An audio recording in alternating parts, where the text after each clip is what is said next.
पिछला जो लेक्चर था उस पे हमने सेल का इंट्रो बताया और हमने बताया कि क्यों माइक्रोस्कोप को बायो में इंक्लूड किया गया। ये भी हमने आपको बताया कि क्यों माइक्रोस्कोप इन्वेंट किया गया और हमने सेल के बारे में कुछ पढ़ा था। आज इसको कंटिन्यू करेंगे, राइट। आज हम माइक्रोस्कोप को भी पढ़ेंगे और हम आज आपको बता रहे हैं कि क्यों माइक्रोस्कोप इन्वेंट किया गया, इसका भी थोड़ा आपको बता देखें।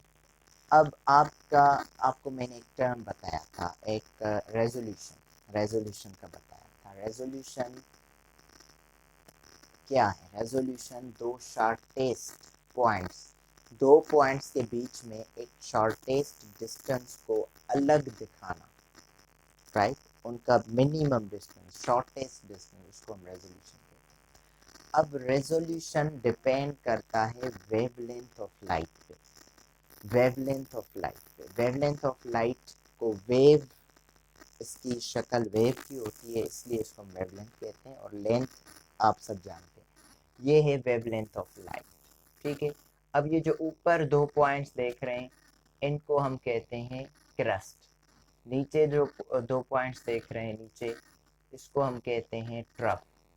दो क्रस्ट के बीच या नीचे दो ट्रफ के बीच में, दो क्रस्ट के बीच में जो लेंथ होती है उसको हम वेवलेंथ कहते हैं। किसी लाइट की वेवलेंथ बहुत ज़्यादा होती है, किसी की कम होती है। लेंथ, क्रस्ट के बीच में लेंथ, उसको हम वेवलेंथ कहते हैं। और वेवलेंथ पे डिपेंड करता है आपका रेजोल्यूशन, ठीक है। रेजोल्यूशन हमने पढ़ा है पिछले लेक्चर के अंदर। अब आपकी आंख का रेजोल्यूशन पावर क्या है? आपकी आंख कितना छोटा स्ट्रक्चर देख सकती है, उसको अलग देख सकती है, उसको क्लियर देख सकती है। उनके उस छोटे से स्ट्रक्चर की शॉर्टेस्ट डिस्टेंस दो पॉइंट्स के बीच में आपकी आंख देख सकती है, वो कितना है? आपकी आंख का पार, आपकी आंख का पार है 0.1 मिलीमीटर या 100 माइक्रोमीटर। और अब आप मीटर, ये यूनिट्स मैंने आपको पिछले लेक्चर में समझा दिए थे। तो जब आपकी आंख का रेजोल्यूशन पावर 0.1 मिलीमीटर या 100 माइक्रोमीटर के करीब है, तो एक सेल जिसका डायमीटर 50 माइक्रोमीटर तक आता है, तो ये बहुत छोटा यूनिट है 50 माइक्रोमीटर। आपकी आंख 100 माइक्रोमीटर से नीचे नहीं देख सकती, ठीक है, डिस्टिंक्ट पॉइंट। तो ये 50 माइक्रोमीटर तक के सेल को देखेंगे। तो इसलिए माइक्रोस्कोप ईजाद हुआ, राइट। माइक्रोस्कोप सबसे पहले मैंने आपको बताया था, ज़ेकरियस जेनसन ने माइक्रोस्कोप अब इन्वेस्टिगेट किया माइक्रोस्कोप का। अब दो अकसाम होती है माइक्रोस्कोप की। एक होता है लाइट कंपाउंड माइक्रोस्कोप, जिसको आज हम डिस्कस करेंगे। दूसरा होता है इलेक्ट्रॉन माइक्रोस्कोप, उसको हम फिर अगले लेक्चर में डिस्कस करेंगे। लाइट कंपाउंड माइक्रोस्कोप जो है, वो लाइट कंपाउंड माइक्रोस्कोप का नाम सबसे पहले मैं आपको बता दूं कि इसका लाइट क्यों रखा गया। लाइट कंपाउंड माइक्रोस्कोप का नाम लाइट इसलिए रखा गया क्योंकि हर माइक्रोस्कोप एक लाइट यूज़ होती है। किसी माइक्रोस्कोप में कोई सोर्स यूज़ होगा, किसी में कोई चीज़ यूज़ होगी। यहाँ पर लाइट कंपाउंड माइक्रोस्कोप के अंदर नीचे माइक्रोस्कोप के बेस में एक इल्यूमिनेटर लगा होता है या बल्ब लगा होता है। रोशनी कोई सी भी यूज़ हो सकती है, सनलाइट हो, आर्टिफिशियल लाइट हो, बल्ब की रोशनी हो। यहाँ पर बल्ब की रोशनी यूज़ होती है। तो यहाँ पर क्योंकि बल्ब लगा हुआ होता है, जब आप उसको चलाएंगे, स्विच ऑन करेंगे, तो यहाँ से लाइट रेज निकलेंगे और वो विजिबल लाइट ट्रांसमिट होगी यहाँ स्पेसिमेन से। स्पेसिमेन कहते हैं जो यहाँ पर स्लाइड पे आप सैंपल रख रहे हैं, जिस सैंपल को आप अपनी आँख के थ्रू देख रहे हैं, जिसके सेल को देख रहे हैं, एनालाइज कर रहे हैं, उसको स्पेसिमेन कहते हैं। अब क्योंकि यहाँ पर लाइट वहाँ से क्रॉस करेगी, क्योंकि यहाँ पर हम light as a source to make an image हम यूज़ कर रहे हैं इस लाइट को, इसलिए हमने इसका लाइट नाम रखा। इसका कंपाउंड नाम इसलिए रखा क्योंकि यहाँ इस लाइट कंपाउंड माइक्रोस्कोप में एक नहीं दो लेंसेज हैं। दो लेंसेज की वजह से इसका नाम लाइट कंपाउंड माइक्रोस्कोप रखा है, राइट। तो एक तो light as a source use हो रही है, आपको जो इमेज दिखाई देगी उसके उसमें लाइट का बहुत बड़ा किरदार है, ठीक है। क्योंकि आप समझते हो, आप सेंस ऑफ साइट आप पढ़ चुके हो कि सेंस ऑफ साइट में क्या होता है, जब पहले किसी ऑब्जेक्ट को लाइट हिट करता है, उसको हिट करने के बाद लाइट रिफ्लेक्ट होकर आपकी कॉर्निया में जाएगी और फिर अंदर रेटिना में इमेज बनती है। तो लाइट के सिवा तो ये नहीं हो सकता।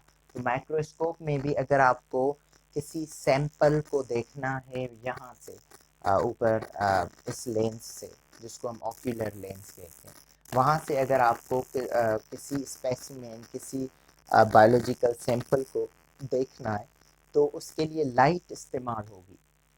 लाइट रेज, यहाँ लाइट रेज के लिए बेस में यहाँ बल्ब लगा होगा, लाइट कंपाउंड माइक्रोस्कोप, इसलिए इसका नाम लाइट रखा गया। इसका नाम हमने कंपाउंड इसलिए रखा गया क्योंकि इसमें एक नहीं दो लेंसेज यूज हो रहे हैं। एक लेंस है ऑब्जेक्टिव लेंस, यहाँ नीचे आप देख रहे हैं ऑब्जेक्टिव लेंस। ऑब्जेक्टिव लेंस, इसका ऑब्जेक्टिव लेंस नाम क्यों है, इसका ऑब्जेक्टिव लेंस नाम इसलिए है क्योंकि आपका जो ऑब्जेक्ट है जिसे आप देख रहे हो, जो स्लाइड पे हमने सैंपल रखा हुआ है, वो इसके करीब ये लेंस, इस ऑब्जेक्ट के करीब लेंस होने की वजह से इसका नाम ऑब्जेक्टिव लेंस रखा गया है। ऊपर इसका आई लेंस, आई पीस इसको हम क्यों कहते हैं, या इसको ऑक्यूलर लेंस क्यों कहते हैं, इसलिए कहते हैं क्योंकि यहाँ पर आप अपनी आंख से इमेज देख रहे होते हो। तो क्योंकि आपकी आंख के करीब ये लेंस है, इसलिए यहाँ इसका नाम आई पीस है। तो ये दो लेंसेज यूज हो रहे हैं। अब मैग्निफिकेशन आपने पढ़ा है ना कि ओरिजिनल इमेज को कितना टाइम्स बड़ा एक माइक्रोस्कोप या एक लेंस दिखा सकता है, और वो लेंस ही मैग्नीफाई कर सकता है। लेंस में एक मैग्निफिकेशन पावर होता है। तो इस यहाँ पर दो लेंसेज हैं, दोनों का कलेक्टिव पावर आपके ऑब्जेक्ट जो आप देख रहे हैं माइक्रोस्कोप में, उसको मैग्नीफाई करके, कितना मैग्नीफाई करके दिखा सकता है। लाइट कंपाउंड माइक्रोस्कोप का मैग्निफिकेशन पावर 1500x है। इसका मतलब ये है कि लाइट कंपाउंड माइक्रोस्कोप इस डस्टर को, फॉर इंस्टेंस, डस्टर तो नहीं रखेंगे, तो कोई भी छोटा सा सैंपल रखेंगे तो इसको 1500 टाइम्स बड़ा करके आपको दिखाएगा। अब इसका मैग्निफिकेशन पावर कैसे बनता है, आई का फॉर इंस्टेंस मैग्निफिकेशन 10x है, तो नीचे ऑब्जेक्टिव लेंस का मैग्निफिकेशन अगर 4x है, तो 4 को 10 से मल्टीप्लाई करेंगे तो ये 40x बन गया। तो ये 40x मैग्निफिकेशन इन दोनों लेंसेज का बन जाता है। तो ये आर्म है जो सपोर्ट करेगी इसको, ये बेस है जो इसको स्टैंड करेगा, इसकी वजह से यहाँ पर माइक्रोस्कोप एक ही जगह पर स्टैंड होगा। अब क्योंकि लाइट रेज यहाँ इस सैंपल से गुजरेंगे, राइट, बल्ब से निकल के सैंपल को ट्रांसमिट करके फिर यहाँ आपके दूसरे लेंस या ऑब्जेक्टिव लेंस से क्रॉस करके, फिर आई लेंस से क्रॉस करके सीधा आपके रेटिना के अंदर एक इमेज बनता है। उस इमेज का साइंटिफिक नेम होगा माइक्रोग्राफ। उस इमेज का साइंटिफिक नेम माइक्रोग्राफ होगा। अब मैं आपको बता रहा हूँ, यहाँ पर इसका लाइट कंपाउंड माइक्रोस्कोप की जो वेवलेंथ है, क्योंकि वेवलेंथ पे डिपेंड करता है ऑब्वियसली रेजोल्यूशन, तो यहाँ पर इसका रेजोल्यूशन है 0.17 माइक्रोमीटर। इससे कम 0.17 से कम की फिगर मैंने पिछले लेक्चर में बताया था कि कम फिगर का मकसद है रेजोल्यूशन का ज्यादा होना। अब 0.17 माइक्रोमीटर इस माइक्रोस्कोप की रेजोल्यूशन पावर है। इसका मतलब ये है कि अगर 0.17 माइक्रोमीटर से छोटा रेजोल्यूशन होगा, छोटा स्ट्रक्चर होगा, तो उसको ये नहीं देख सकेगा। मतलब ये रेजोल्यूशन इसका 0.17 माइक्रोमीटर है बस। वेवलेंथ कितना यूज कर सकता है ये लाइट कंपाउंड माइक्रोस्कोप, 0.3 माइक्रोमीटर। इसका मकसद ये है कि 0.3 माइक्रोमीटर से अगर छोटा स्ट्रक्चर आ गया 0.2 0.1, तो उसको लाइट कंपाउंड माइक्रोस्कोप नहीं देख सकता, उसका इतना पावर है ही नहीं, इतना उसका वेवलेंथ नहीं है, रेजोल्यूशन नहीं है, ठीक। तो ये आज हमने पढ़ा आपका लाइट कंपाउंड माइक्रोस्कोप, और इसकी हमने लिमिटेशंस भी देखी, जिसकी वजह से फिर इलेक्ट्रॉन माइक्रोस्कोप इन्वेंट किया गया। उसको हम आगे लेक्चर में देखेंगे। Thank you.